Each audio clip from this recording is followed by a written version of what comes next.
What is up, universe? Jose Young's back for another edition of the A side over on MMAfighting.com. It is, of course, Wednesday, 10 a.m. Pacific time, 1 p.m. Eastern time. So we are live once again. Joining me this week, Alexander K. Lee. He was my first ever co-host.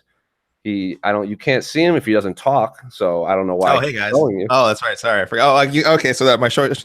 I was just showing off the shirt, showing off the brand as I'm contractually obligated to do. And I finally got little insider joke. I finally got my mug after several months of calling for one. So we're both on brand. But as always, this is the A-Side Live Chat. Alexander K. Lee, Toronto's own. First time he's been on the show since the Raptors won the NBA Finals.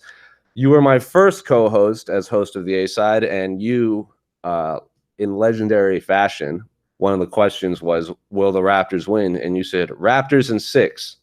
And that's exactly what happened. So let's see if we can get some more of that Toronto magic from you. Yes, I honestly barely remember that I made that prediction until it got to the Game 5 or Game 6. And let me say, I was at the parade last Monday. And it was horrible. I was one of the people I tried to camp out at the end of the parade in Nathan Phillips Square in Toronto to welcome the players when they arrived. And it took 5.5 hours for them to get there. And I had been camping out already for about 7 hours. So I was standing in a crowd for about 12 hours. I'm lucky to be alive and lucky to be here for our lovely viewers. So I'm here thinking about being on the show again is really what got me through the hardest times. So you're telling me the city of Toronto doesn't know how to hold a championship parade? It's like they've never won anything before. It's been a long time, man. It's been a long time, I'll tell you. And I can't imagine. I was pretty young when the Jays won about over 20 some years ago. I don't think it was as crazy as this.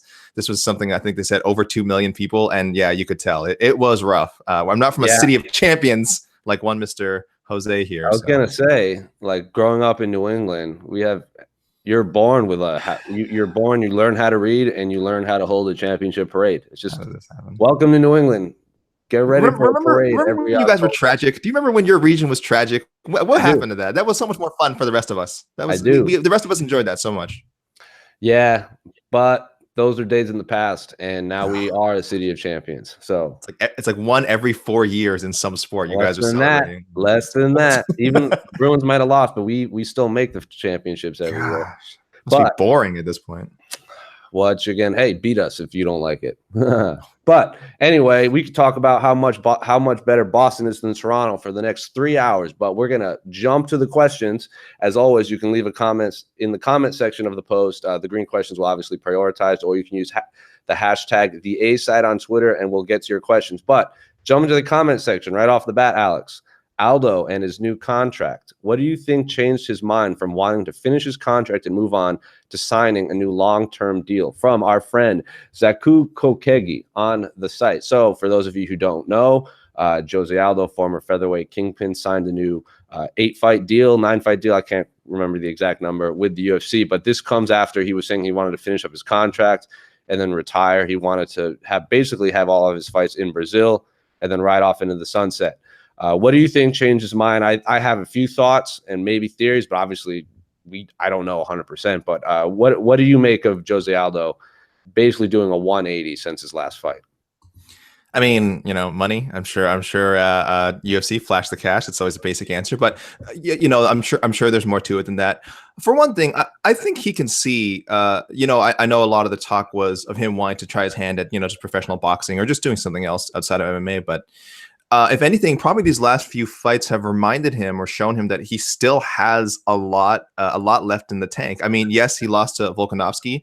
It was a convincing win for Volkanovski, not disputing that. But I mean, he went. It's not like he was blown out. He went all 3 rounds. It was a pretty solid fight that he just happened to lose. But before that, he takes out Moicano. He takes out Jeremy Stevens. There's a loss to Max Holloway, but that's certainly nothing to be ashamed of. He's a hard 32 years old. But I think he knows, I think he surveyed the landscape outside the UFC and realized, there's no place like home, which is really what the UFC has been for him for the better part of the last decade. So yeah, money and also just comfort, it's what he knows.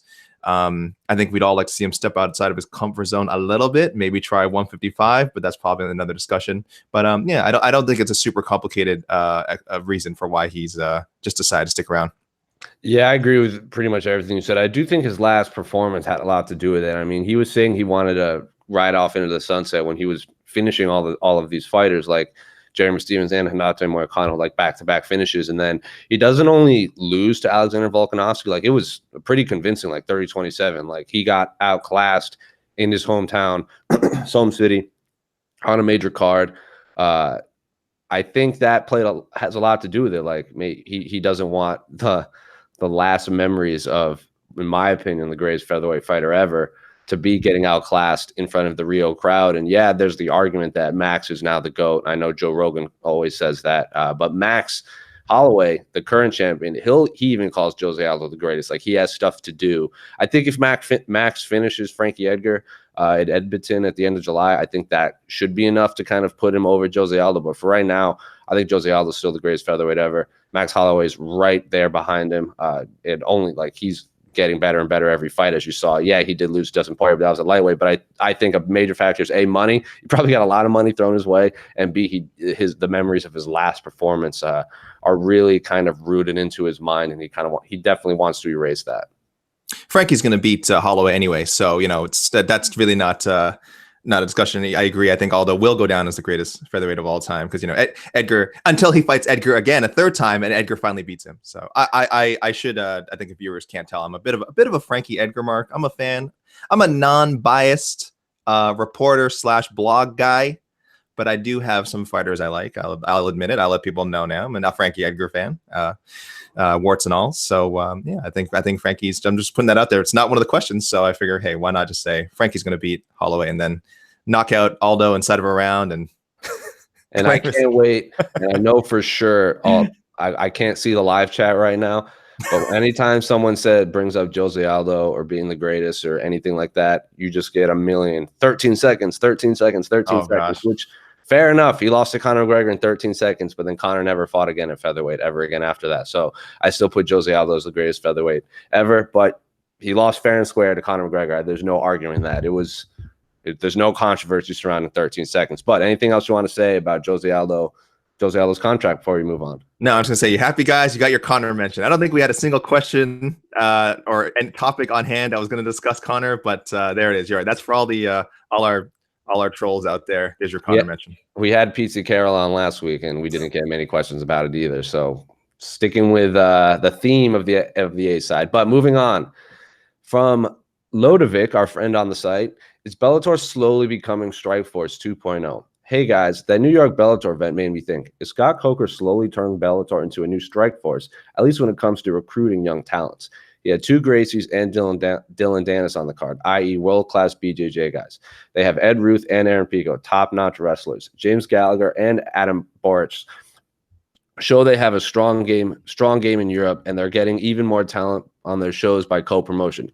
Yes, they still have some lackluster shows, but it seems something is brewing in there. What's your take on the current status, and more importantly, where could they get in a few more years? Also, do you see them co-promoting with other organizations like KSW? Thanks as always.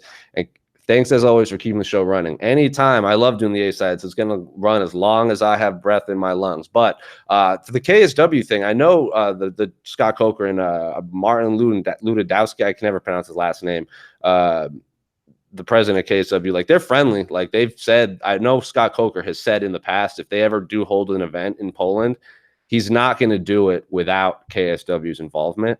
I know when they hold a lot of the events, like in Birmingham and Dublin and all those events, they work hand in hand with the local promotions to fill the prelims, kind of help set the arena up and everything. So if they do go to Poland, they're for sure. I can't imagine they're definitely going to co-promote with KSW. But what do you make of this whole is Bellator Strikeforce 2.0, as our good friend on the site pointed out? Well, first, the thought of them co-promoting with KSW is friggin' fantastic. Our own Jed Meshew will tell you that KSW is bar none the greatest promotion in the world. PT's done a ton of coverage on KSW, so we definitely have fans here at MMA Fighting, and I know there's a lot of fans. Anyone who's seen it always kind of just walks away with like this impression of like, holy crap, that's a great product, and they want to see more of that. Of course, maybe the talent level isn't quite as high as Bellator or the UFC, though there are some very good fighters there. But if they co-promote it with Bellator, they would for sure be able to put on a quality show.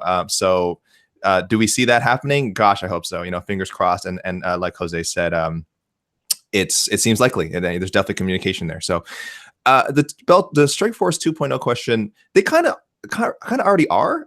Like the becoming is an odd thing. I think once Scott Coker took over all those years ago, those comparisons were going to happen no matter what, and nothing he's done so far I think has done anything to make those comparisons lessen. Look, Scott Coker's a smart guy. He's always known not to compete with the UFC, but to be an alternative to the UFC, which is what Strikeforce was, and it's what Bellator is. So the question, yes, in a way, it already has become. They have some, like you said, some of the talents they mentioned. Like I think Neiman Gracie showed a lot in that Rory McDonald fight. I know he didn't win, but he showed a lot, and I think that's a guy that he's a big part of their welterweight division, which I think we'll discuss more later for years to come. Dylan Dennis, love him or hate him, I can't believe this guy keeps generating headlines. I can't stand that kind of persona, but boy, we're talking about it, aren't we? And Ed Ruth, Aaron Pico, a lot of the wrestlers that they've been signing. I'm just looking at the names that Lodovic mentioned. James Gallagher, Adam Boritz. Yeah, these are young guys you can build up. Hopefully they don't end up, hopefully they end up being assets for Bellator and not future assets for the UFC. But yeah, as far as Bellator becoming like a strike, maybe not 2.0, maybe Strikeforce, 1.5, something like that. Because I do feel like they're their own thing and different. But yeah, as long as Scott Coker is there, that's the influence you're going to have.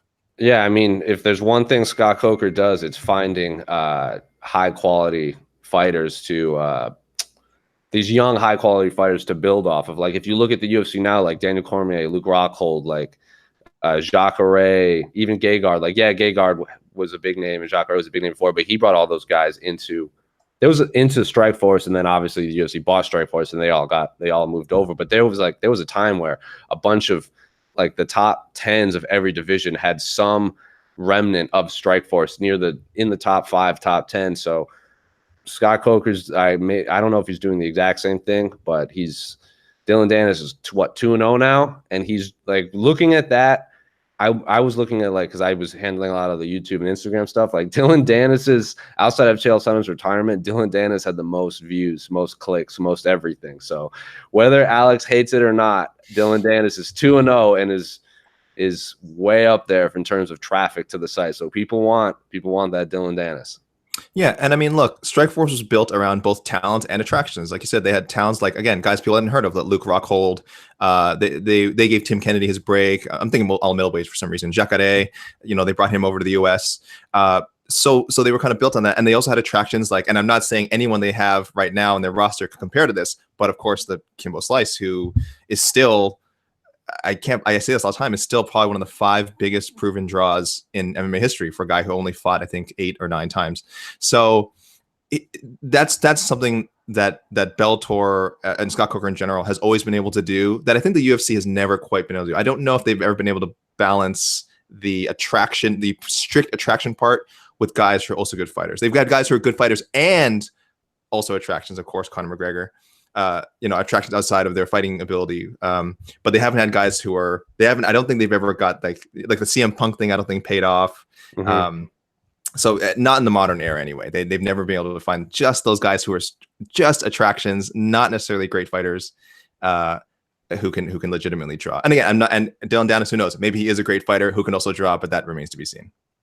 Yeah, Kimbo Slice is a good so it's a good name to bring up because Kimbo fought in the UFC, but he wasn't headlining these giant like tentpole events like he was in Bellator. And that Houston fight where he fought Dada 5000 might be the worst fight in UFC history, or the best fight in MMA history, not UFC history. Might be the worst fight in MMA history, or the best fight in MMA history, as some people say. But that was, people tuned in to watch Kimbo Slice fight on that card, and the main event of that wasn't that Shamrock versus Gracie. Like 2 or 3 or whatever it was. Yeah. Oh my God. Yeah. The UFC is They're not doing that in 2019. They're not putting Hoist Gracie versus Ken Shamrock as the main event with Kim. But I bet they wish they could, though. I bet they wish they could have that for some of their fight night events. You know what I mean? Like an ESPN card, like because they only do a few ESPN cards a year now. I'm not the ESPN Plus. I'm saying specifically the ones aired on ESPN. I wonder if they would love to have that option to have like every now and then have just a crazy special attraction fight. I hate it. I don't want it. I absolutely don't want that on ESPN. I mean, BJ Penn's fighting on the prelim cards and the prelim events of these big cards, and we're seeing how that's playing out. I definitely don't want to see Ken Shamrock versus Hoist Gracie on ESPN. Yeah, people would watch, but I wouldn't want to watch that. All right. I would. Moving on. Future of fighting from Milo of Croton or Milo of Croton. I'm sorry if I mispronounced that. Future of fighting. Jose, by the way, I just want to interrupt and say, I hope our users are not too clever with you. I always feel like we're going to read out some username that is like some foreign translation of like a lurid sex act or something. So if you guys are doing that, I'm just saying ahead of time, please don't, because we read these names out verbatim. We are hapless members of the media. We're doing our best. We don't know, we don't know all these crazy terms and memes that you kids are coming up with these days. So please be kind with your usernames. I'm sorry, Jose, continue. Well, I guarantee you no one thought of that until you just brought it up. So I know people are going to start doing it. So old man Alex is giving the youths of the world ideas. But moving on from Milo of Croton or Milo of Croton, I'm sorry if I mispronounced the name. But future of fighting. Hey, guys. Recently, Dana White unveiled what he described as the future of fighting. I don't know if the UFC Apex and various performance institutes are that, but I do appreciate the UFC trying new things and having a vision for the sport. Question: what is your opinion on the future of MMA media? Thanks. Bonus question: should there be journalist versions of the PI where every hour on the hour, an automated recording of Luke Thomas calls you a donk and berates your work? Hashtag free Pizza Carroll. Well, Pizza Carroll is not captured at all. He was on last week and he was great. Everyone loves Pizza.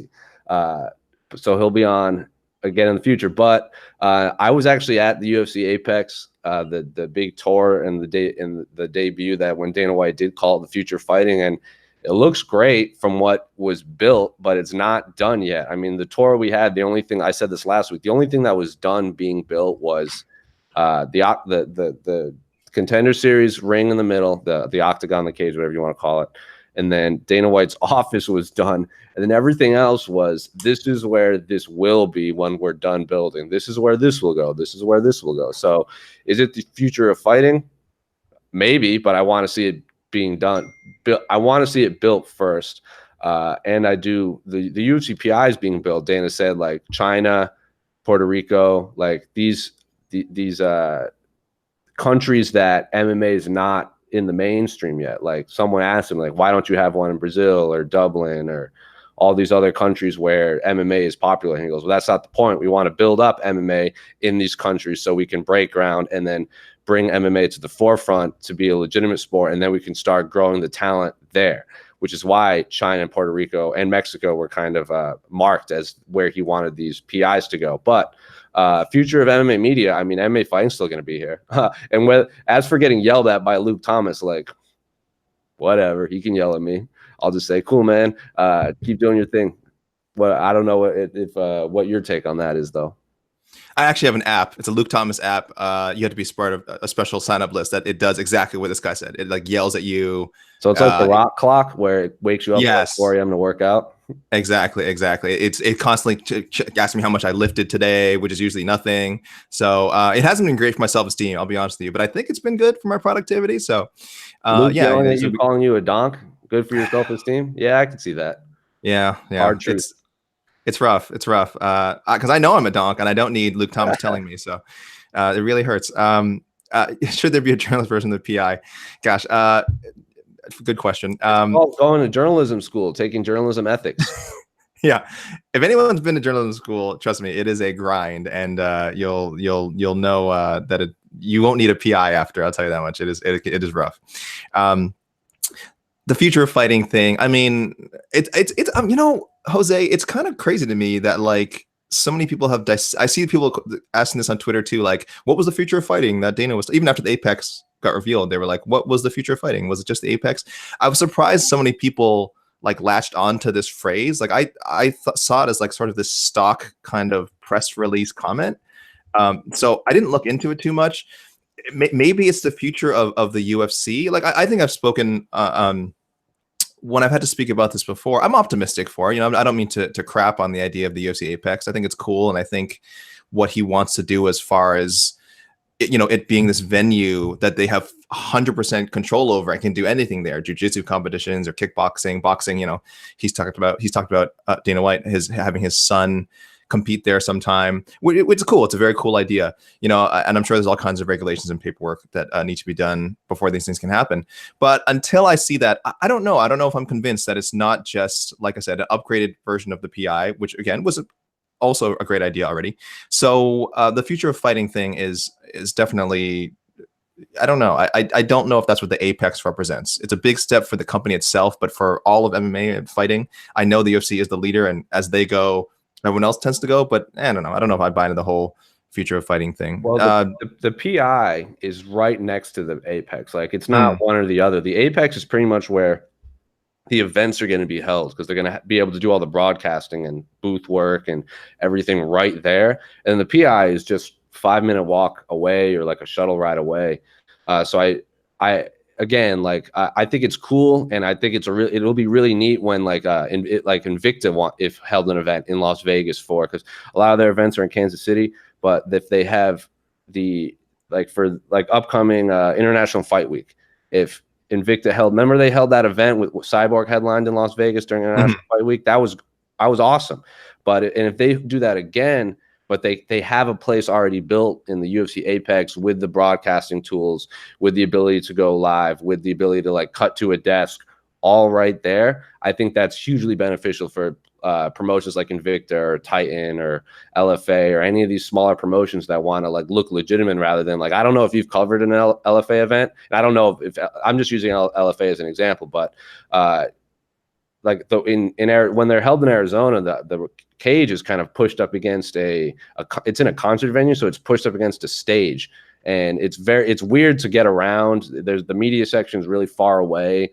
Obviously, I have no idea how they I haven't looked into how they broadcast it on the internet or anything. But if promotions like that already have a cage in the professional setting with this equipment already all there, I think it's hugely beneficial for the smaller promotions to be able to go in there and get and especially because a lot of this stuff is going to be on Fight Pass or ESPN Plus. All of these promotions with deals that air on Fight Pass, if they can just go to Vegas and have this equipment already there waiting for them, I think it's awesome for the smaller promotions. And the UFC PI is right across the street. Yeah, if the Apex can become this hub that it is sort of being hyped as, that is super exciting, like you said, for everyone, not just the UFC. So maybe I'm being a little cynical in questioning the whole future thing. But like I said, I want to believe it when I'll see it. So the intention is good. I just need a little more proof. I sort of skirted around the future MMA media question, so I'll just touch on that quickly.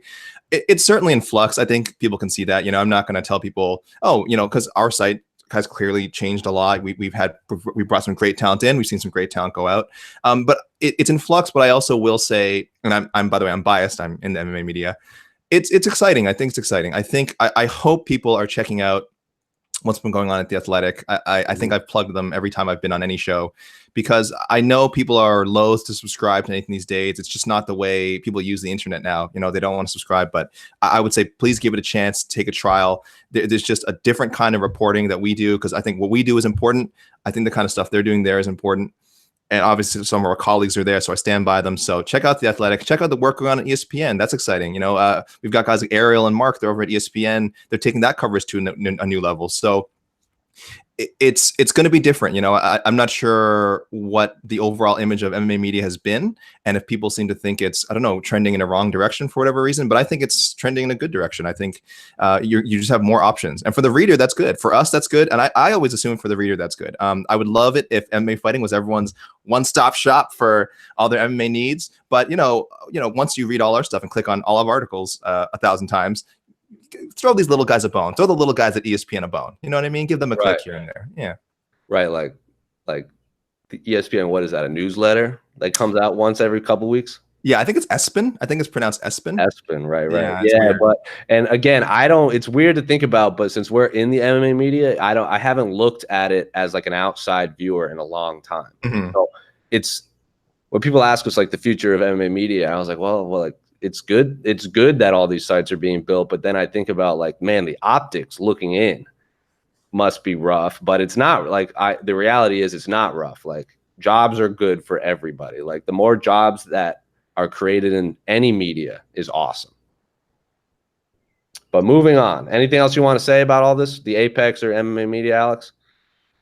No, if we talk about the MMA media anymore, I'm probably just gonna start taking shots at people. So let's just leave. Yeah. And I know our colleague Jed Michoud's over in Atlanta being like, no, this is a gang war, MMA fighting versus everyone. But we're not quite as aggressive as our good friend Jed Michoud, who's I'm still trying to get on the A side because Lord knows the internet needs his hot takes. But moving on from LFMWA on the site, welterweight title picture, UFC and Bellator. Welterweight might be the hottest division in the sport right now, arguably deeper than ever before. Starting with the UFC, how do you see this? How do you see this picture shaking out? What is next for Kamaru, and who do you want to be next? Colby versus Robbie, Askren versus Jorge. Tyron is taken out. Kamaru is injured, and then we also have Bellator. How do you see this title picture shaking out? We have Rory versus Lima 2 in the welterweight Grand Prix and for the championship. Paul Daly's out there. Ed Ruth is a fun matchup for everyone. MVP's winning streak is finally broken.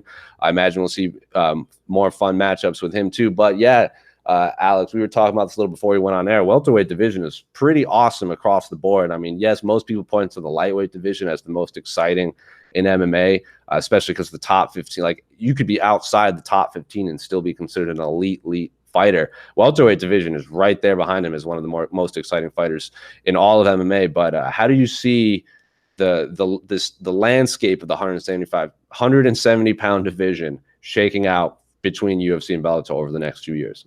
Don't say 175 pounds. Hey, Dana White doesn't like that. All right. I know. There's no 165, no 175, Jose. All right. Come on. Stay willing it into existence. Don't do it. Come on now. I'll say this.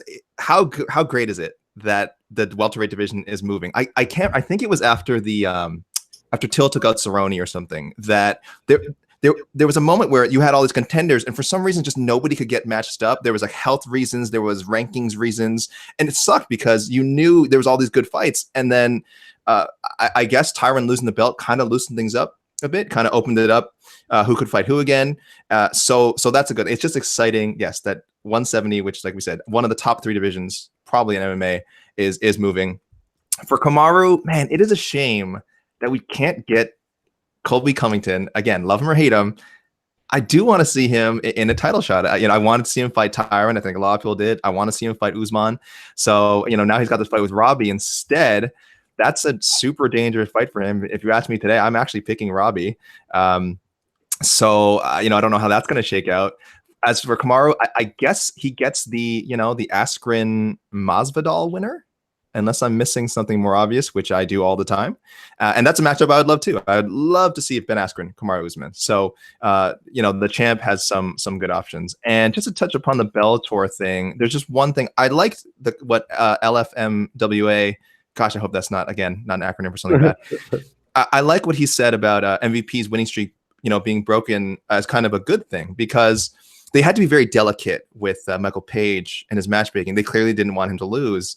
And when you do that, it does limit what you can do with him. So now that he has that first loss out of the way, it's like, hey, it's right. It does open things up. There's no need to preserve this aura. And now you can just look for fun matchups for him and get him to fight. So I hadn't even thought about that. So I like that point by LFMWA. Beyond all the stuff with the tournament and, Rory Lima 2, yeah, keep an eye on MVP. I hope that Bellator finds a way to use him, because again, he could be that guy, sort of what we talked about before, both an attraction for his memes that he creates, sometimes, and also he can be a really, really fun fighter to watch.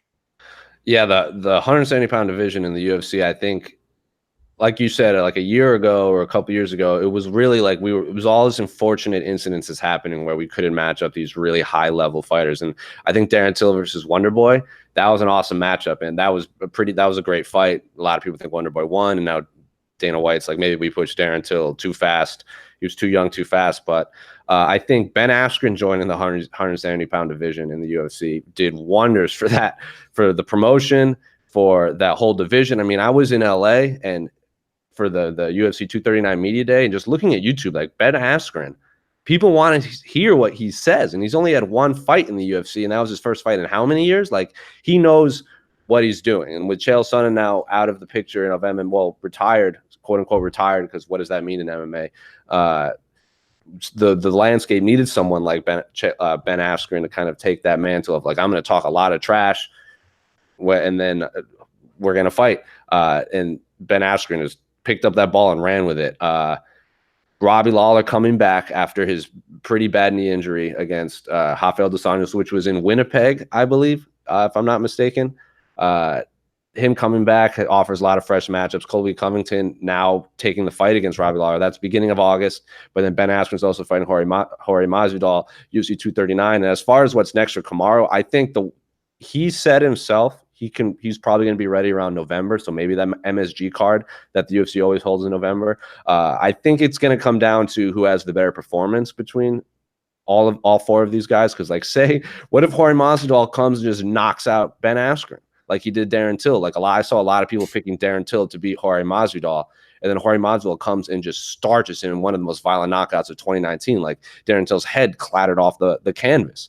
And then if Colby Covington comes out and beats Robbie Lawler, I don't know how you can deny him the title shot. I mean, he was the interim champion. He comes out and maybe he finishes, maybe he doesn't finish him, but because Kamaru, when he fought Rafael dos Anjos, there were like a couple 50-44 scorecards in that fight, and then he got the title shot. So maybe he just dominates Robbie Lawler for 5 rounds. I don't know how you can't give him a title shot. I know Kamaru, after he won the belt from Tyron at the press conference, he said, I want to beat up that guy so badly, talking about Colby Covington. So if you're Kamaru Usman and you're recovering and you have these 2 very high-level fights, because I know there's a lot of like, oh, why don't you ever match up the contenders against each other? Like, why are you preserving contenders for future fights? Like, these are 2 awesome fights.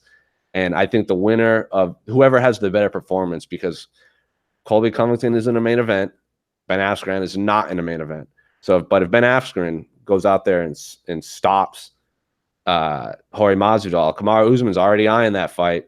He has history with all of these guys. So 2 big money fights for if you're the UFC welterweight champion. As far as Bellator, I think the wild card in all this is John Fitch. He fought Rory McDonald to a draw. He considers himself the uncrowned champion. He thinks he actually won that fight. The only reason Rory got to move on in the Grand Prix is because he was the reigning champion. And so with the draw, he got to move on. So I think whoever wins that fight between Rory and Lima, I think they'll have to fight John Fitch. He didn't lose. He didn't lose in the tournament. So I think he makes the most sense as far as who's the next in line for the welterweight championship of the world in Bellator. But any other thoughts or opinions you want to throw in on this? Man, I'm ready to move on. I think our boy LFMWA is doubling up here, though. Yeah. So moving on from a friend from last LFMWA. There's 2 green ones back to back. They got much. So doubling up. John Jones running through the light heavyweight division again. Jones' recent rate of activity is really wearing down the light heavyweight division roster quickly. It's foregone conclusion that Santos is dead man walking, and we're looking to the future for viable contenders. We're talking about fast tracking Luke Rockhold to the title with a win over Jan, for Christ's sakes. What about Ratchik, Walker, and Reyes? I guess my question is, would you rather see Jones destroy blown up middleweights with tons of experience, or Jones destroy big and powerful young contenders? Can we have it both ways? Great question. So the light heavyweight division is kind of gone through this massive changing of the guard over recent years, where you have guys like Rashad Evans retiring, Lyoto Machida, and well, he wasn't a light heavyweight, but he was a middleweight, but he recently fought a light heavyweight in Bellator. Him and Ryan Bader left. Daniel Cormier is now at heavyweight. Gustafsson retired, obviously. And then you have guys like Anthony Smith, Luke Rockhold, Chris Weidman's coming in, Thiago Santos. These guys are all middleweights that came into big things at 205, and now they're fighting for the titles. So great question. Your thoughts, Alex? Absolutely, we can have it both ways. And I don't think John Jones being active and running through the division is a bad thing at all. I don't know if I'd use the phrase wearing it down. I thought that was a kind of an interesting choice of words there. No, I think it's, look, this is him going on, I hate to say redemption tour, because I'm personally not a fan of some of the stuff John Jones has gotten up to, and all the the drug test controversy, of course, is for me. I'm definitely of the camp that it raises some questions about his legacy and all that. I'm of that thought, but nothing changed my mind that when he steps into the cage, he is arguably the most compelling fighter in the world today, maybe the most compelling fighter of all time. And watching him go to work is frankly always enjoyable. So no, I think, but I like the suggestion of having it both ways, because I don't think he necessarily has to go, oh, knock off Walker, knock off Reyes, knock off Rakic one by one. He can have, fight one of those guys. And then, should a Luke Rockhold or someone, or gosh, a Chris Weidman, who brought it up recently because he's going up to middleweight, somehow one of these guys fast track their way to a title shot. Yeah, you can do that. You have that name value fight. And then hopefully one of these other guys, Rakic, Walker, Reyes, whoever, is again one more fight, better, one more 6 months better in development, and we can see them have a more competitive fight with Jon Jones in the future. Sadly, we probably will see at least one of those names mentioned thrown to the wolves too soon. So probably Johnny Walker, the way he's been talking and the way he's been performing, like I think he's at least a year away, if not more, from being able to seriously challenge a guy like Jon Jones. But this is the nature of the fight business. Sometimes you're a victim of your own success. And I think a lot of people would love to see Johnny fight Jon at some point. It might be sooner than they expect. So yeah, not a bad thing at all. And I'm really looking forward to Jon Jones staying out of trouble and defending his title, whether it's against these quote unquote blown up middleweights or it's just this nice youth movement at 205. It's exciting. Yeah, I think having questions surrounding opponents or questions surrounding who should fight next, and there's this big like who's next in line, never a bad thing. It might be rough when he does actually clear out the division. I remember when George St. Pierre was running through the welterweight division, there was like, well, who else is there? It's not. Yes, maybe if Jon Jones hadn't lost all of those years to his own stupidity, maybe we would be in that predicament. But I think Jon Jones leaving, like being gone for that long period of time, and then coming back to all these fresh matchups, like it's never a bad thing when arguably the greatest fighter of all time, greatest in octagon fighter of all time is active. And when I was in LA, we asked him about that. Like, this is your third fight. Like, he's gonna fight 3 times since Daniel Cormier's last fight. And we asked him, like, why, like, is this activity basically making up for lost time? And he's like, 100%. Like, he lost all this time in his career, the prime of his career. He's healthy. He didn't take all those, he wasn't in those wars during those times. So he basically wants to, in his words, give back to the fans that stuck by him and taking all these fresh matchups. So Jon Jones definitely hasn't cleared out the light heavyweight division yet. And I asked him, like, everyone wants you to go to heavyweight. Everyone wants you to fight Daniel Cormier a third time. Everyone wants you to do A, B, and C. It seems like fans are telling Jon Jones what his goals should be, right? Like, we want you should be a champ. And I go, well, what are your goals? Like, because it seems like everyone is telling you what they want to see you do. What do you want to do? And he goes, I just want to be undefeated. In his mind, stay undefeated and beat these guys in the light heavyweight division. And yeah, being a champ, he said, is going to be awesome when it happens. That's how we phrased it. But he has time, he said. He says, like, what's the rush? Like, yeah, he's like, I beat Daniel Cormier twice. If I beat him a third time at heavyweight, like, yeah, I'm a champ, but fighting Daniel Cormier, like, I've already done that twice. Like, I have time to go up to heavyweight. Might as well continue my run of dominance at light heavyweight. And when I clean out the division, then I'll go to heavyweight. So Jon Jones knows what he wants. He wants to stay light heavyweight and beat all these up-and-coming guys. I knew Luke Rockhold's talking the talk.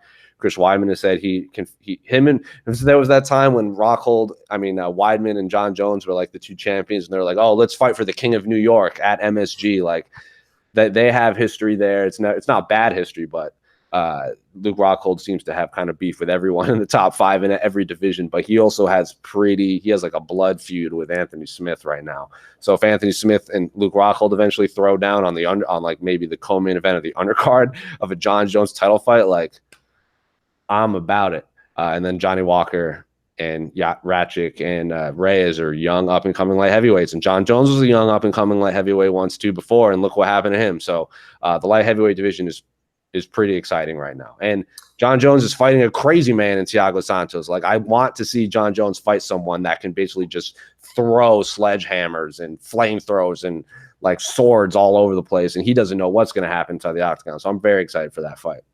Yeah, that's an exciting fight. I think again, we're going off a little bit of a tangent, but I do want him just to stay at 205. I'll never understand. It's cool. It's cool to imagine him matching up with Stipe Miocic or Brock Lesnar. You know, when that was a fun rumor.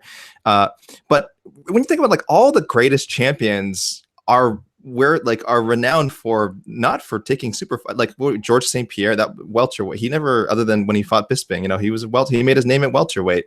Anderson Silva took a few fights at 205, but it's the middleweight stuff that made him, you know, what he is. Fedor, people have said maybe he could have dropped to 205, but who cares? Who wanted to see that? You know, his heavyweight run is legendary. Jose Aldo, we talked about earlier, 145. So as cool as it is to imagine John Jones going up and become a champ, I don't think it's necessary. If he never does it, like it'd be less fun. It'd be cool to see, but I don't think it's like a tragedy or anything if he never does it. And I want to further tangent. I'm sorry to derail the show, but I want to ask people about John. You mentioned the media day in LA. This is my question to the ether, the MMA ether. I don't know if they can directly respond, but whatever. Hit me up on Twitter. Do whatever you want. Which John Jones do people prefer? Do they prefer the over the top kind of dickish John Jones, who's like says all kinds of raw stuff to his opponents and disrespects reporters and is like vaguely threatening, or do they prefer the John Jones we saw on Monday, who was like kind and genial and super diplomatic? Because I had mentioned to you guys that I find that the nicer John Jones a little scary. I don't know. There's something about it. It's horrible. By the way, for anyone saying I don't know John Jones personally, so I'm not saying one persona is phony or one is real. I have no idea. If anything, he's probably like a lot of celebrities and athletes. We don't know the real. I think we don't know the real John Jones. I think that's a private thing. I'm sure people who know him will say he's a totally different way than anything we've seen. So, but I do want to ask people, what do you guys like? Good John Jones, bad John Jones? Is it even that black and white? You know, the two sides of him that he sometimes presents. He's a fascinating character. He really is. I can tell you from my experience, my friends who don't really follow MMA like the very raw John Jones. I had one specific incident. I remember he came off from I think it was a press conference or stare down or whatever. It was with Daniel Cormier, and he was like elevated heart, like he was hot. He was ready to go, and he just goes, mask off. And like just starts like spitting fire. And like that specific moment where he was like, mask off, like that got brought to me by more than a few people who don't even follow MMA. So but like you said, kind and cordial and like I'm the best fighter in the world with a smile on my face, John Jones is a horrifying person because you don't know what's behind those eyes, what's going on behind those eyes. But anything else you want to say before we move on? John Jones, please don't block me. That's it. Oh, he already blocked me, and for reasons unknown to me. I think I was collateral damage where two people were arguing in like a thread about John Jones, and he just blocked everyone. Yeah, so it doesn't bother me. That's what I assume because I've never really interacted with him on Twitter before. But moving on from someone who was who left a comment last week, and PC Carroll wished them a better life because his name is Life is Kicking My Butt, or her Life is Kicking My Butt left a comment. Bellator UK, a great, even devastated by idiotic format / packaging. I think he meant great event, devastated by idiotic format / packaging. Mm-hmm. I enjoyed the fights from Bellator London, except these were 2 or 3, who the hell knows, events somehow distributed around different viewing platforms and labeled as different things. Bellator London was separate from Bellator 223 for some reason. Can you come up with any good reason for this clusterfuck? This time, Bellator could steal UFC's thunder easily because UFC Greenville was the weakest card in UFC history. Instead, Bellator pulled a defeat from the jaws of victory. I'll speak on the broadcasting thing. It was real weird. I never know where Bellator is going to be aired. I never know what time it's going to be aired. Whether it's going to be delayed or whether we can watch it live or what it's called. I think the Bellator New York card, the first MSG, was something similar, like the prelims where Bellator like won for, I don't know what the exact number was, but it was like Bellator like 187, and then the main card was Bellator NYC. Or vice versa. I can't quite remember, but they were basically 2 events and 2 different hashtags on Twitter. So that's annoying. I never know where it's going to air. I basically, our colleague Pizza Carroll, I use him as a source for all of this because I don't know what's going on sometimes. But they were awesome fights. I just didn't know how to watch them at the time. Yeah, I'm not gonna lie. So we look at these questions ahead, of course, and I was trying to be hero and think like, oh, I'll find a way to explain this. But as I did more research, it became more confusing. So it's an extremely valid question. On the positive side, we had the ratings report come in today from our own Dave Meltzer. Apparently, did a pretty solid. The Paramount portion of the card, which was headlined by Paul Daly and my mind just blanked. It was Paul Daly and Eric Silva. Eric Silva. Yeah. Did a pretty solid number. I think just under 400,000 viewers, which was their highest since January, though considerably lower. That January high was something close to 700,000. So just to put that in perspective. So so it kind of goes what this question is saying is they had a drawing card. They had a card people wanted to see. So the people who, they had an audience there. I wonder how much higher that number would have been if it would have been more clear whether the whole card was going to air, if the Mousasi Lovato fight aired on Paramount, which it didn't. I believe that was Bellator app only. I think, and I think some of the card also aired on DAZN. And I'm just talking about, by the way, on our side of the pond. Over there was something. It's like on Channel 5 and I think Sky Sports. If I'm off, anyone please just kill me in the comments. But either way, the point is that it wasn't all on one channel. I heard there was blackouts in certain regions, which is extremely confusing. Someone I think mentioned in a comment that the main event, depending what you were watching on, not the main event, sorry, the Mousasi Lovato fight, depending what you were watching on, was cut off midway, Peppa Pig style. So I'm not gonna, me, I don't like to be harsh. I'm always delicate with my language. But was this a missed opportunity? Yeah, I think big time it was. I can't speak to the exact broadcasting requirements that led to this decision. Maybe it all makes sense, over at Bellator HQ. Maybe this is what made the most money. Maybe when the numbers come in of the UK viewership, who is primarily who this card was for, it'll be extremely positive. But as far as growing the brand, I don't know how they could possibly skew the numbers to say that this grew the brand when it could have helped in that regard, at least a little bit. So yeah, a little bit of a shame that is confusing to watch, because there were some good fights and so a lot of stuff happened. And there was no UFC event the weekend of Bellator NYC, correct? I don't think so. And Bellator NYC, this most recent one, the Roy McDonald one, that was on a Friday. Right. If I'm Bellator, I'm sticking that fight card on a Saturday, no competition. And people are used to watching fights on Saturday. It's in America. It's on normal prime time over here. But it was on a Friday. I don't know how it did well, but I don't want to say missed opportunity, because that fight card obviously was great and was one of we talked about it actually the first show, like that could have been the most stacked Bellator card in Bellator history. But yeah, I don't know.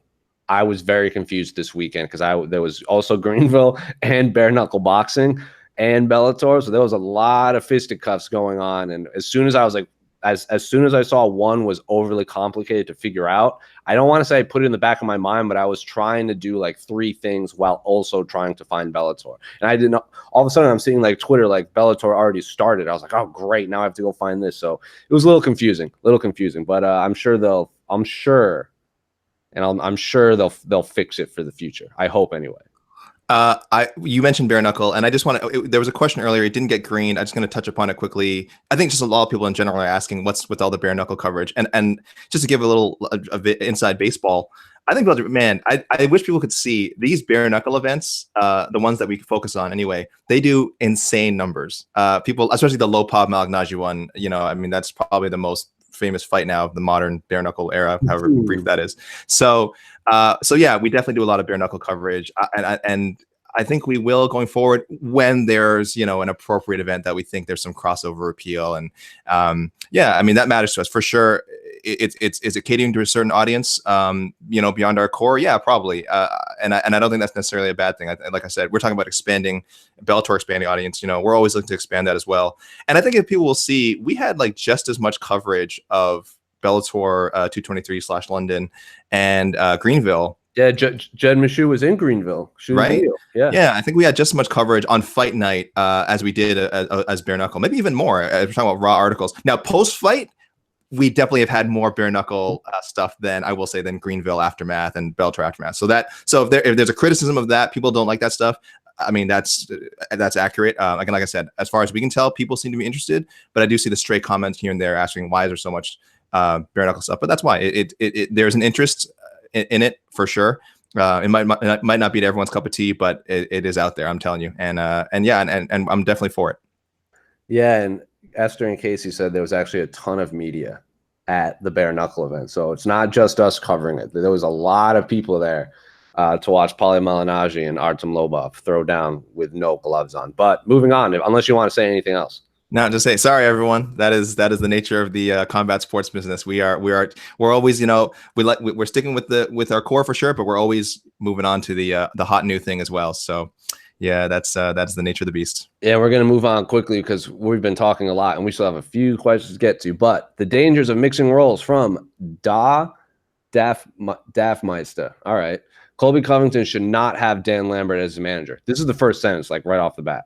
It puts Dan in a position where if he declined on Colby's behalf to fight Robbie, it could have a backlash for other ATT fighters. Managers are supposed to function as a wall between fighters and promoters when conditions are harsh, and having a manager that's also the owner of a gym is harsh. That's also the owner of your gym. This punctuation is missing, and this is a terrible idea for any fighter's career, as history has shown. It has not worked for him so far and backfired again recently. I'm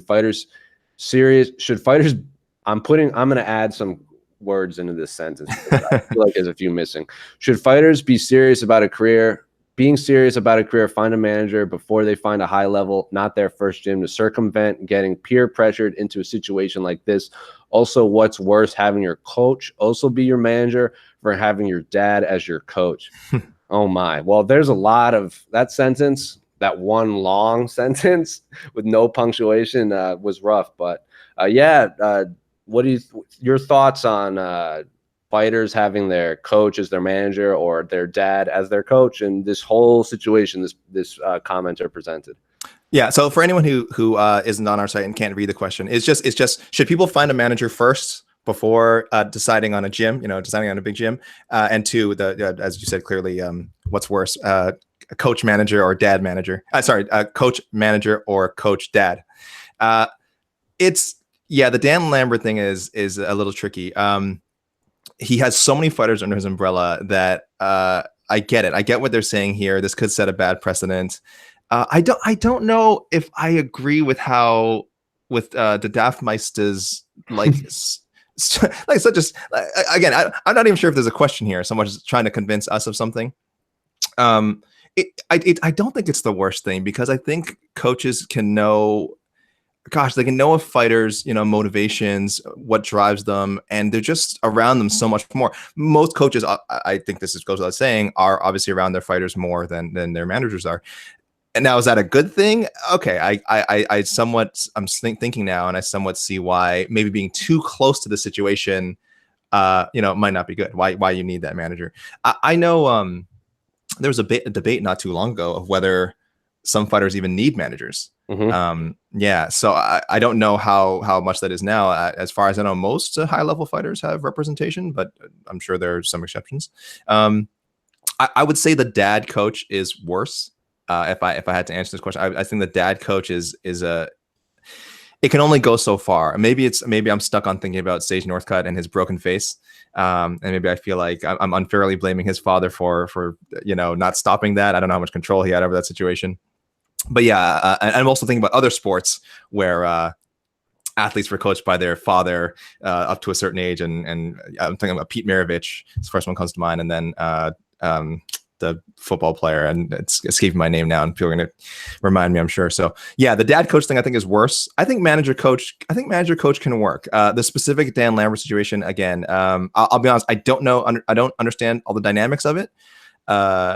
And maybe, I guess what they're saying, he's or what the Daffmeister is saying is that the Lawler match is, they got forced into it, but I don't know if that's the case. I'll be honest with you, I'd have to do a little more digging to know like how reluctant Colby and his team were to taking this, because I don't know. I think it's somewhat of a sensible matchup for them. Maybe I'm wrong. Jose, I've just rambled. Please fix this answer for me.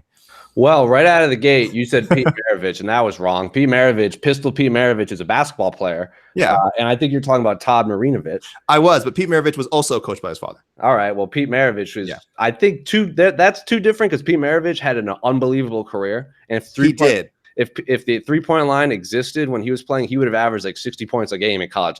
He did. But his father also kind of messed up his life a little bit. Fair. Todd Marinovich. Yeah. No, but I was thinking Marriage and Steve Marinovich, yes, as well. Todd Marinovich was the quarterback that was like there were like rumors and legends of he never had a Big Mac until he was in college because his dad was like so strict on him. But Dan Lambert might be, going back to the question, Dan Lambert might be a different, specifically for Colby. I was there when he won the interim title fight against Rafael dos Anjos, and as soon as Colby Covington walked out of the octagon, Dan Lambert was waiting for him, and they just hugged, and Dan Lambert was like on the verge of tears. He was so happy. So specifically for Colby, I think he's known Colby for so long, like since the genesis of his MMA career. It's a different relationship between Dan Lambert and Colby and other fight manager, coaches, or gym owner, gym manager, managers, whatever the situation is. So a lot of fighters down at ATT have Dan Lambert's back. A lot of them like really credit them as like kind of like a father figure to them. So that might be a different scenario. I also think it depends on the situation for dad coach, because Stephen Thompson's had great success in the UFC octagon and his dad is his coach. I remember while I was there also octagon side when Wonder Boy knocked out Jake Ellenberger, and I don't know if you remember that fight, how it looked, that fight card looked on paper, but that was the day after UFC 189, which was Conor, Mendez, Robbie, Rory too. So that's like arguably the greatest main card in UFC history. The next day was the Black Zillions ATT, speaking of Dan Lambert, ATT Tough finale. Right. And there was no one in the arena. I mean, we could literally count the people in the arena. I think people just had burnout. And I think that's the last time the UFC's ever done that, the day after event. It was so quiet in there that you could hear the coach. It was like watching the Contender Series live. You could hear the coaches yell, and you can hear Stephen Thompson's father shouting all these instructions, and you just hear spin, and then he spin kicks Jake Ellenberger in the head and knocks him out. So I think that situation right there just shows you, like, yeah, he's been coaching his son for so long that he knows like when to throw what, and he just goes spin, and Stephen Thompson knows what to do, and he scores the knockout of the night, one of the craziest knockouts you'll see, and then that obviously catapulted him into the title picture, because I think that was the last big test. And then I believe after that he fought Rory, and after that he fought and eventually fought for the title. But I think it just depends on who the coach dad or who the manager coach is, whatever you want to call them. Everyone's situation is different, especially for Colby and especially for a fighter like Stephen Wonderboy Thompson. But go ahead. Someone just commented on the site. Lomachenko is also coached by his dad. 100%. I mean, he's done fairly well for himself in boxing, so perhaps I stand corrected. Yeah. 100%. And we're going to move on because there's a lot of questions popping up, kind of all involving the site / us. But I'm going to get to this one first from Eduardo Bueno. Oh boy, friendly question, yes. Jose. Hey, Jose, can you talk about your little encounter with Mike Perry in the infamous friendly hair case? What happened after you left? Any repercussions or counseling from the other media members? Did this case change something on the way you approach fighters nowadays? Cheers. Well, sure. I'll pull back the curtain. I asked Mike Perry a question that he didn't like how it was presented, and he got very angry at me, and was during a scrum before UFC Denver. I take blame. I presented the question. I could have presented the question better. It was also a lot of people saying like, oh, why didn't you ask him about this? Why didn't you ask him about this? Why didn't you ask him about this? That was the end of the scrum. And Mike Perry, if you don't know, he gets on edge when he's cutting weight, as most fighters do. He was not in the best of moods because he was cutting weight. And this was also the fight before he fought Cowboy. So a lot of the questions were like Winklejohn versus Cowboy kind of thing. And Mike Perry stuck in the middle. You could see him being a little on edge. I asked him about if he was friends with Luis Pena, his friendship with Luis Pena, because they were two of the subjects of the Anatomy of the Fighter vlogs that week. And they were like cutting weight, going out to dinner, playing basketball together. And it's an interesting dynamic when you see a very tall, ginger man with an afro and an earring hang out with Mike Perry. It's just an interesting dynamic. And I asked him about that. Definitely could have presented it better. 100%, I get that. And Mike Perry got very mad, and said I had friendly hair, and walked away. And he was hot for sure after. Like, he walked right into the hallway of the fighter hotel, and yeah, I could hear his coach cooling him down. And some of the media, for the people who asked if the media like consoled me, no one ever came up to me and was like, that was a bad question. I knew, and some people were like, I don't let it get to you. And I didn't. Like, I don't dislike Mike Perry at all. Like, if I'm going to interview him again in the future at future media days, whether he remembers the incident or not. The only thing that really bugged me was later on that week, because I think that was on a Wednesday or Thursday, and that was my first ever event covering for MMA fighting. He's still on the Anatomy of a Fighter, and that week that kind of took off. He's watching him berate me, and then he's like, yo, F that reporter. And I was like, well, that was kind of mean. But again, I don't dislike Mike Perry. I'm going to interview him again in the future. I definitely could have prevented the question better, and I'll take blame. But no media member has ever come up to me and been like, oh, shake it off, or told me I didn't do no one told me I did a bad job. They just said, don't let it get to you. And I was like, it didn't. It's part of the job, getting yelled at by fighters, I guess. Yeah, you know why nobody told you you did a bad job? Because you didn't do a bad job. You did your normal job. Okay, I'll say whatever. You know, when we ask kind of those questions, I'll say like somewhat fluffy questions about fighters' social media and what they've been up to. Look, that's interesting stuff. And if you don't ask, sometimes those questions lead to some super compelling answers. Sometimes they don't. I don't think there's any reason for him to have been set off. I don't think you need to apologize at all. And by the way, anyone out there. I'm not apologizing. I'm just saying I definitely could have presented the question better. The wording. I don't know what you did wrong. I remember the clip. I don't recall you doing it. And before anyone says anything, by the way, I don't even like Jose. So this isn't me defending we work together. We're colleagues. I don't even really like the guy. So this isn't me just defending my friend or anything. But I don't think you said anything wrong. Mike Perry is a personality for sure. In fairness, you said cutting weight.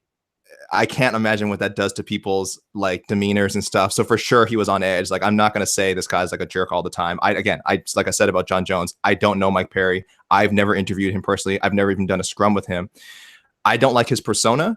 I don't like the character he puts forward. I know some people think he's cool and quirky and he's out there.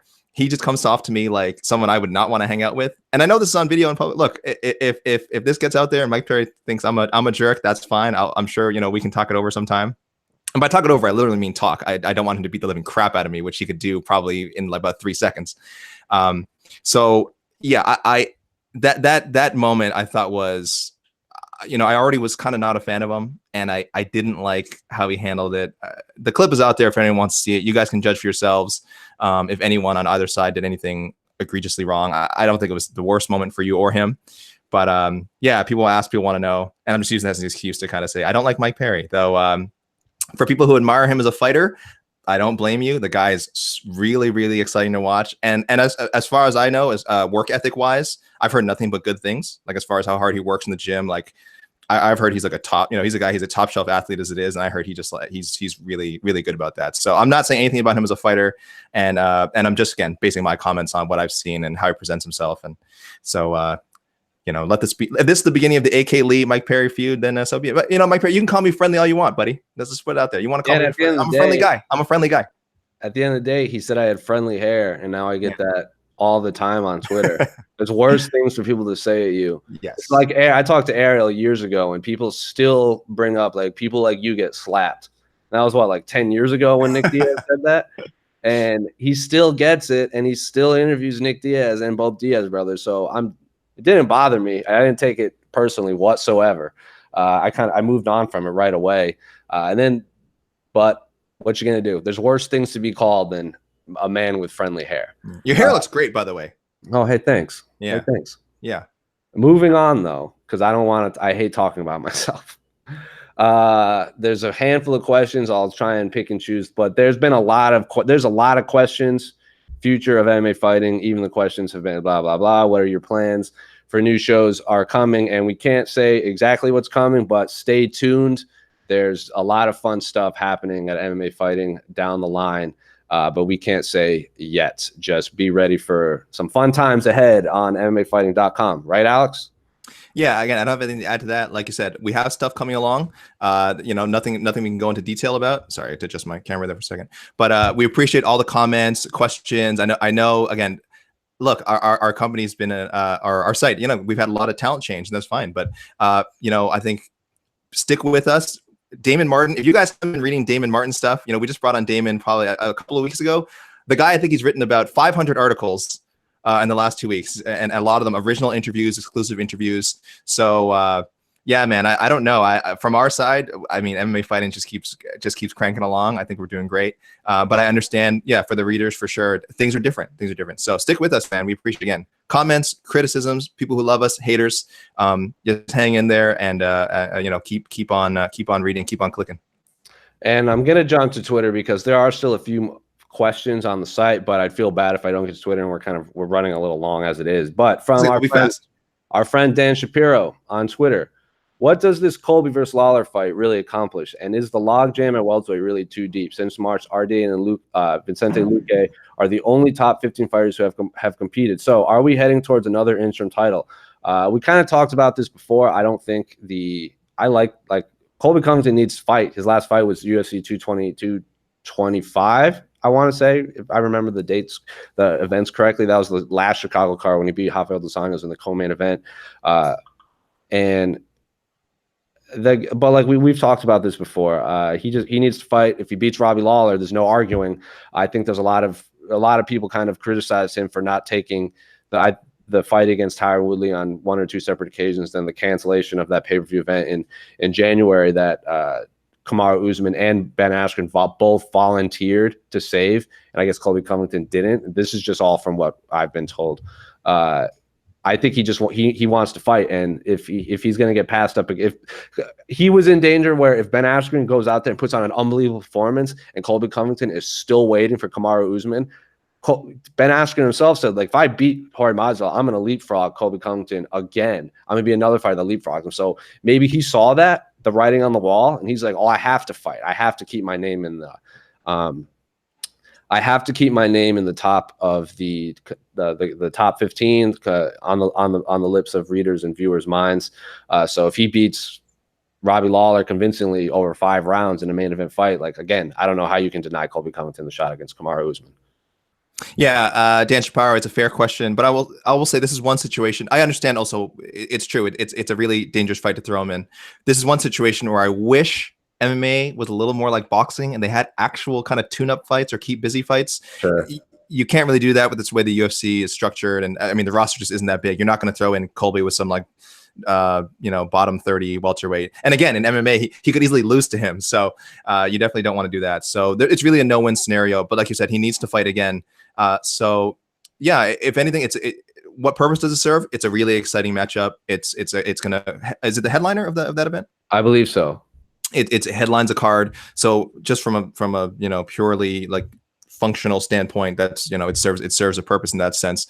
But yeah, I wish there was more of a tune-up and not someone who could legitimately take his head off. But yeah, I mean, it serves a very logical purpose. Didn't you hear Dana White at the UFC Apex Q&A? Like, he's going to save boxing and make these fun matchups that no one gets to see.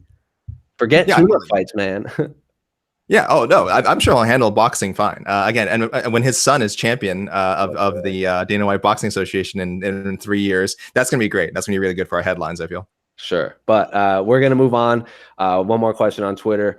With Ngannou versus JDS, I believe it's very likely the winner. I'm reading it off an iPad right now, so I'm not bouncing my camera around. With Ngannou versus JDS, I believe it's very likely the winner gets the next title shot. If Ngannou wins, if Ngannou wins setting up a match with DC or Stipe, do you feel Ngannou has turned the corner in his mental game and technical skills to not be controlled via wrestling against DC or Stipe? Well, I think it really depends on who wins that Stipe DC fight. I think DC is coming up at the end of his career. I mean, well, not even. I think he said himself, this might be my last fight. And then people are going to ask him about John Jones over and over and over and over. People ask John Jones about Daniel Cormier over and over and over and over. So if Daniel Cormier wins, I don't think he's going to fight Francis or JDS next. I think he might fight John Jones a third time and then call it a career. If Stipe wins, maybe they do a trilogy fight against Daniel Cormier. So there's a lot of questions coming out of that before we can really match make. But if Francis goes out there and just crushes Junior Dos Santos like he did against Curtis Blades and like he did against Cain Velasquez, like, is anyone going to argue that that man doesn't deserve a shot at the UFC heavyweight title? And in terms of his mental game, he seems to be doing everything right now. He's training out of the PI, and I think I've seen him at Syndicate or Extreme Couture. I can't quite remember what Jimmy is in Vegas, but that Derek Lewis fight definitely opened his eyes to, like, I can't be gun shy. He was so focused. He was like, he said himself, he was gun shy and he was nervous in there after his fight against Stipe to like preserve his energy. And I definitely think he's turned a corner in both his mental game, his preparation. Because against Stipe, I don't know if you remember, I was at that fight. He said that he thought he could just go out there and knock Stipe out right away, which you see in the first round. He's swinging these sledgehammers early. And now I think he's kind of formulating a game plan rather than just decapitate his opponents. He's coming in with a plan of what to do. Whether he can implement that against an elite level wrestler like Daniel Cormier or like a person that already beat him like Stipe is another story, though. As you mentioned, we're low on time, so I'll just reiterate the question quickly. Has he turned the corner in mental game, technical skill, not be controlled via wrestling against DC or Stipe? No. Yeah. I didn't want to be that blunt. I'd rather like if we're short on time. We're short on time. No. Yeah, and his last few fights have been less than a minute combined, maybe a little more than a minute combined. We don't know, but if whoever wins that fight, there's no arguing with me that they are the most logical next contender for the UFC heavyweight champions of the world. Who they fight for that title is another story. But we ran 10 minutes over time as it is. Alex, as usual, the floor is yours for whatever promo you want. You have a lot to live up to because Pete Carroll went scorched earth last week. Talking about Dana White Contender Series. And you actually watched the Contender Series. I don't know what your promo was about, but the floor is yours. Well, I'm definitely not going to talk about Contender Series. It was maybe the least notable episode in the history of the show, the first one ever to have no finishes. But congratulations to Miles Johns and Miguel Baeza. I probably messed that up. Miguel Baeza for getting their contracts. Well-deserved. There's probably a couple other guys that could have gotten them as well, but no big controversies this week. Nothing Brendan Lucknane related. So hopefully Contender Series gets a little better. The fights have been a bit stagnant this year, but I won't rant on that. I will say what I've got coming up this week, a couple of interviews from guys fighting in Minneapolis, Vince Murdoch and Journey Newson, who are late notice replacements. So I got those. My predictions, as always, from Minneapolis will be coming up. And I want to say something about predictions, and that's, one, I'm terrible at them, though I'm on a good streak recently. But even though I'm on a good streak, for people who read my predictions, thank you first. Secondly, never use my predictions to gamble. I never put a disclaimer at the beginning because I think it's just common sense. Especially for anyone who has tracked my success rate, do not use them to gamble. I've had a few thank yous on Twitter like, oh, thanks, man. You picked a few good underdogs. I'm like, yeah, listen, I got lucky. It's MMA. I would just feel not to gamble on MMA ever. But if you must gamble on MMA, do not use my predictions as a guideline. They're strictly for fun, strictly just for conversation and to almost like a little preview of the fights. They are not for gambling purposes. Read the predictions. And for my promo, I'm going to say I am going to miss the MMA Hour and the MMA Beat tremendously. Like we both said, we have fun things coming, but I personally wanted to give it a good send-off. I remember listening to Ariel's show for when he ran it for a long time, even when he was on the Fan House days. I remember when he had Overeem in studio with celebrating the birthday, to Rampage Jackson doing Gundam style, to Mayhem Miller kind of losing his mind in the old studio. And then the MMA Beat was always a pleasure to listen to. Some people that I hoped would eventually be my colleagues, so now they are my colleagues. So I am going to miss those shows tremendously. But there's going to be, again, a lot of fun things coming at MMA fighting down the line. I think Luke and Danny were great. I know they had a big shoes to fill with New York Rick and Ariel, and I think they hit it out of the park. And I'm going to miss both of those shows, like I said, quite a bit. But don't blink. Fun stuff is coming. But for Jose, anything else you want to say before we sign off, Alex? I'll just say, and guess what? The A side every week, man, it ain't going nowhere. So the A side, so yeah, we got some new programs coming along, but let me tell you something. A side's going to be here every Wednesday, whether it's me, Pete C, who else works for our site? Gui, Esther Lynn, Casey. Now I have to name. I hate doing this. Now I have to name everyone, or we're going to forget. Damon. Maybe Damon. We got to get Damon out here. And heaven help us someday, Jed Meshew is going to be back. on the A side, and I don't think Planet Earth is ready. But yeah, this program ain't going nowhere. Jose, you're doing an amazing job hosting. Keep it up, my man. And someday people will talk about the A side, much like they did the MMA Hour and the Beat. Well, I hope that is the case. But for Jose, that's Alex. We'll be back at normal time next week. We might have some fun things for UFC 239 fight week. I'll be in Las Vegas with Esther and Casey. And the comment section loved Casey the last time he was on, so maybe he'll be on again. But for Jose, Alex, next week, normal time, you can stick around on MMAfighting.com and the YouTube page for all of our fun stuff. Obviously, UFC Minneapolis is on Saturday. Correct me if I'm wrong.